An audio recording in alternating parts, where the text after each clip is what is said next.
Assalamualaikum warahmatullahi wabarakatuh.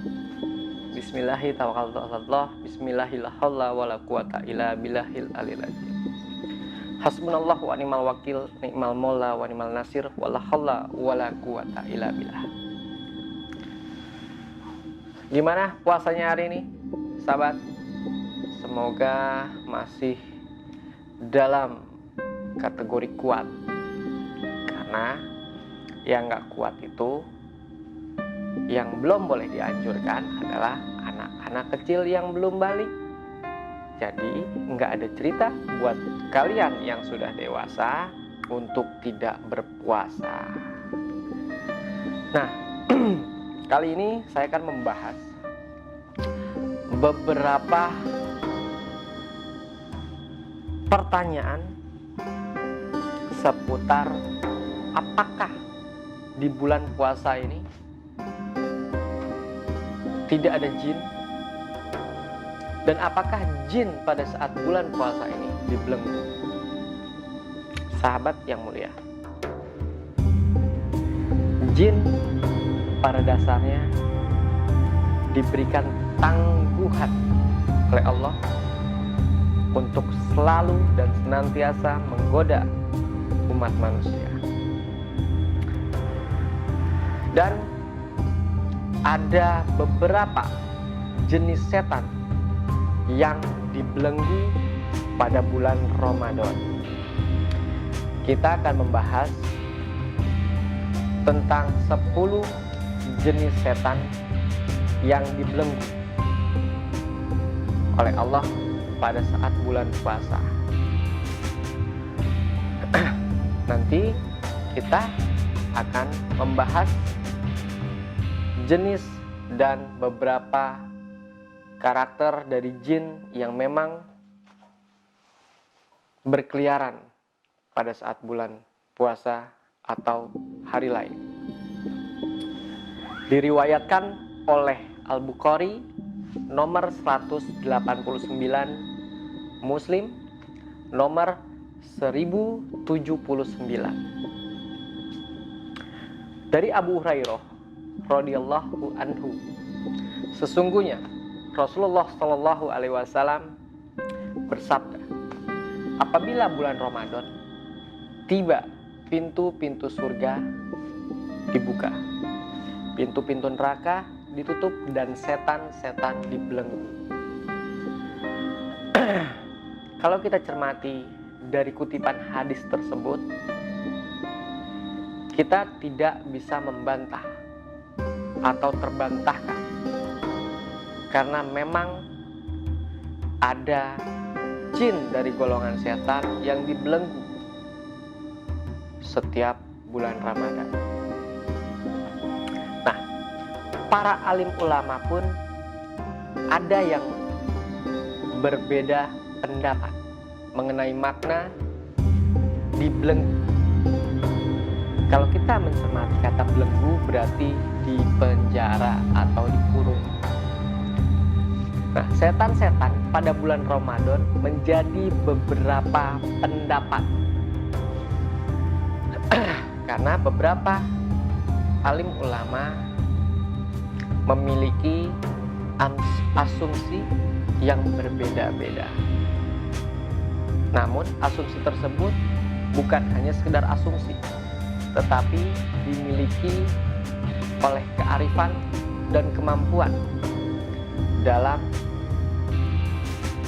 agama yang mereka anut, terutama Islam. Nah, Al-Hafidz Ibnu Hajar mengatakan dari Al-Hulaini, kemungkinan maksudnya setan tidak bersungguh-sungguh menggoda kaum muslimin, karena sebagaimana yang mereka lakukan di bulan lainnya, karena kesibukan manusia beribadah, atau yang dimaksud para setan yang dibelenggu adalah sebagian dari mereka, yaitu dari jenis pembangkang. Di antara mereka atau yang dimaksud Dibelenggu adalah dibelenggu dengan puasa yang berfungsi menekan dorongan syahwat atau dengan bacaan Al-Quran dan zikir. Nah, yang lainnya pun selain Al-Hulaini berkata, maksud dibelenggu adalah diikat dengan rantai. Seperti tadi saya sampaikan, belenggu, dipenjara, dikurung, agar tidak mengganggu kaum muslimin yang sedang melaksanakan ibadah puasa. Tapi Iyad berkata, ada kemungkinan maknanya sesuai zahir dan hakikatnya, yaitu sebagai tanda bagi para malaikat atau masuknya bulan Ramadan, agar mereka mengagungkan kesuciannya dan melarang para setan mengganggu kaum beriman. Nah, kemungkinan juga maknanya sebagai simbol banyaknya pahala dan pengampunan dan berkurangnya gangguan setan, sehingga seakan-akan mereka dibelenggu.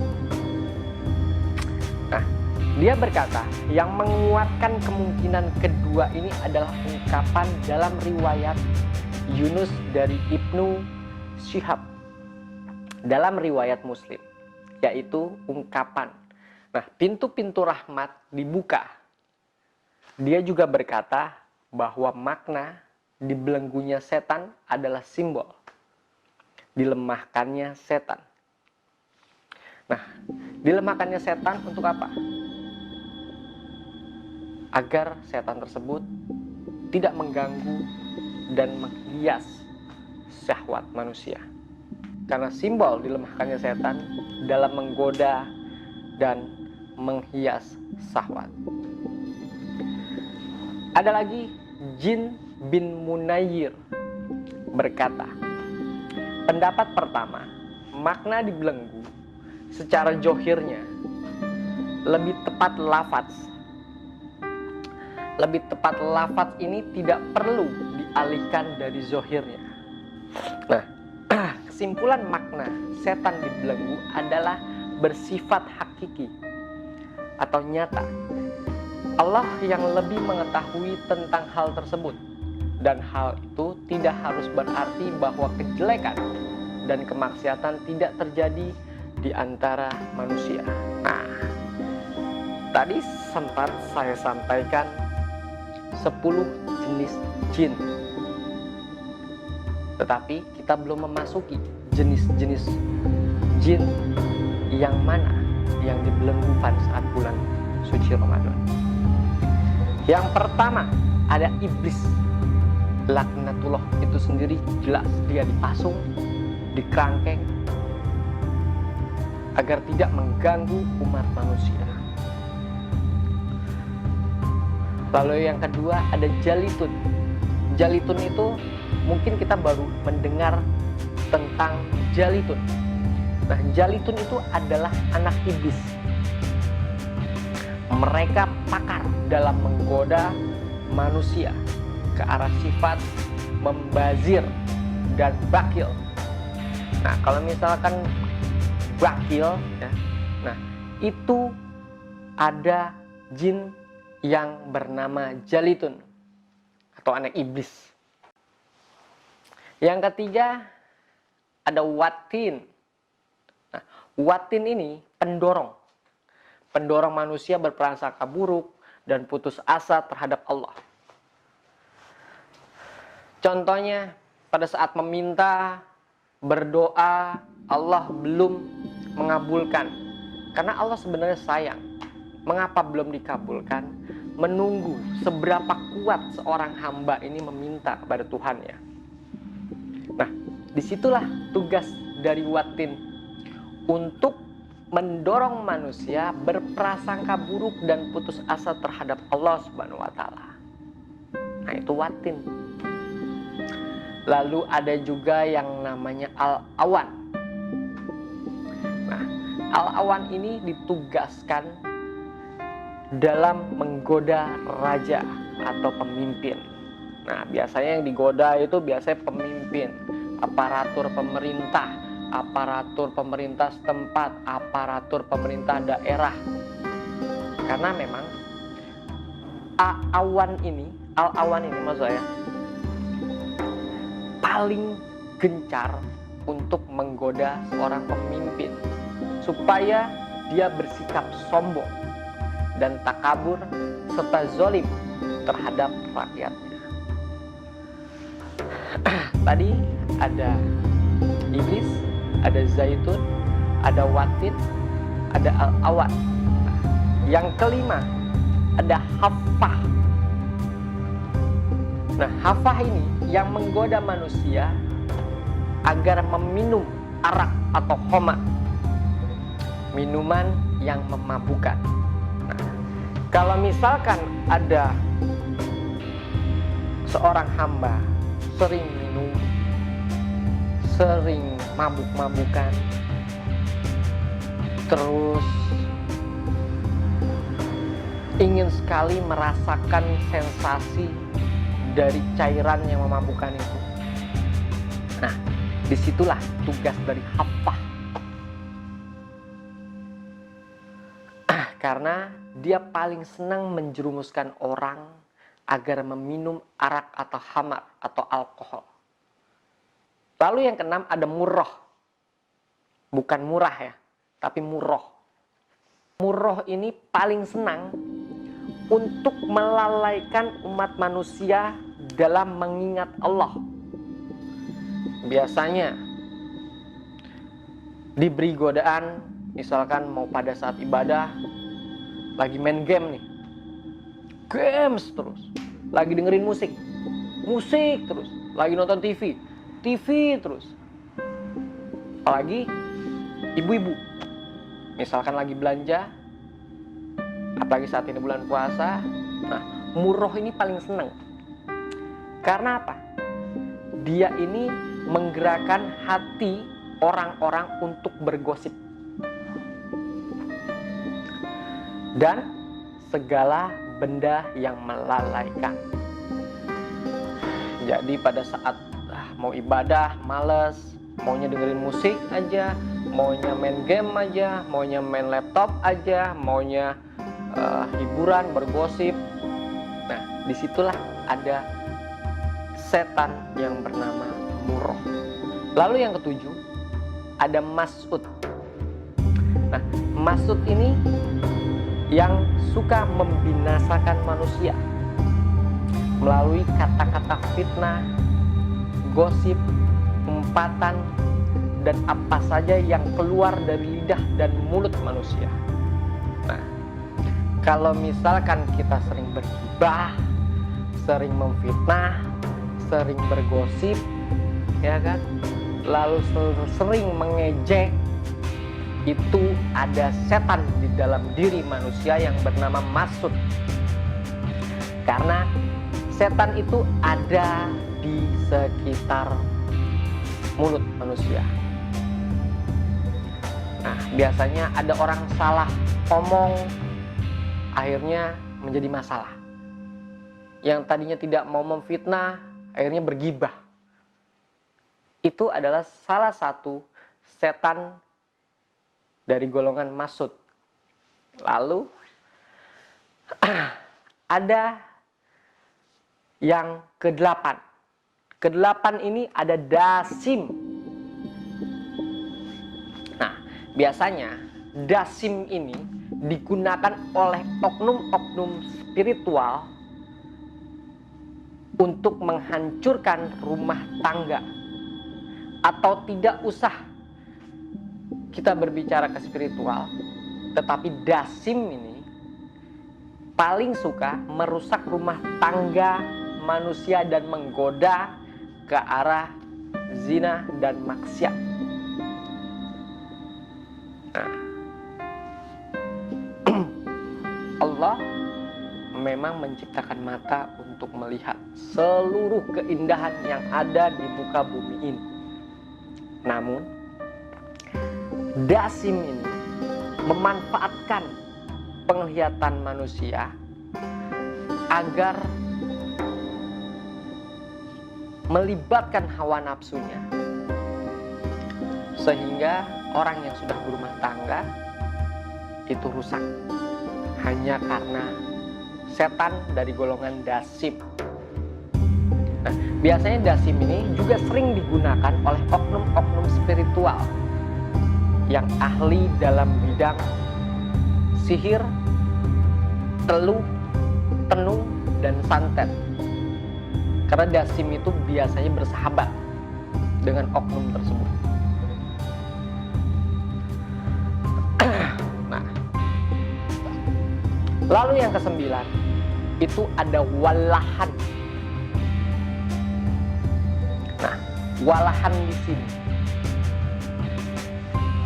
yang sering memanfaatkan untuk menimbulkan rasa was-was, rasa cemas, terus kalut, galau, gabut, ya kan?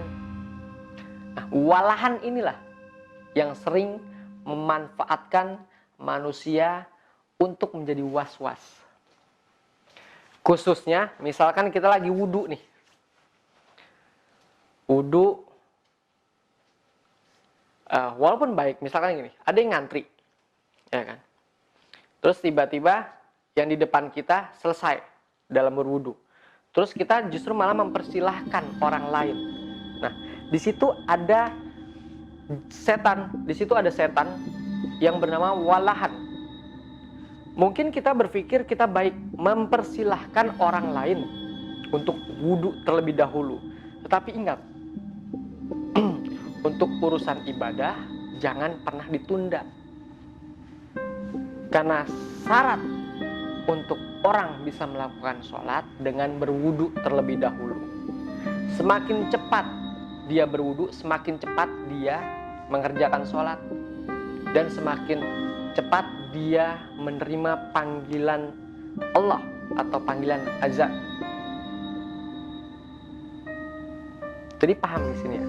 Nah, untuk walahan sendiri senang dengan orang yang sedang sholat, mengganggu, sehingga aktivitas ibadahnya itu menjadi berkurang karena walahan tersebut. Akhirnya sholatnya buru-buru, tidak memakai zikir, tidak memberikan puji-pujian, walaupun Allah tidak meminta untuk dipuji karena Allah sudah maha besar. Nah, disitulah walahan mengambil alih pada saat kita sedang melakukan ibadah, mau beramal, maunya disorot. Agar apa? Agar menimbulkan rasa tinggi hati, sehingga menghilangkan nilai ibadah dalam melakukan amal.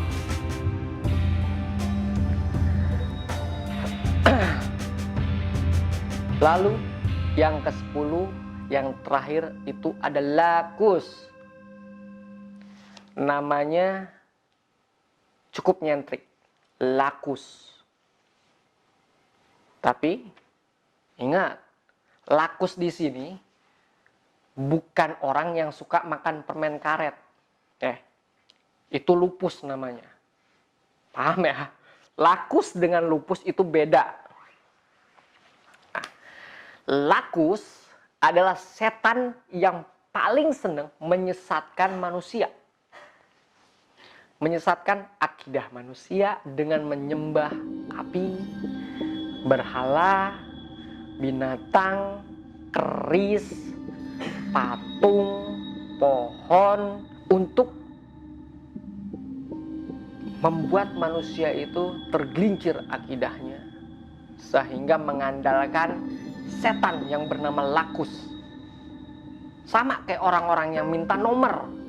Nah, disitulah lakus bermain untuk membutakan mata hatinya, pikirannya, agar manusia tersebut semakin tergelincir.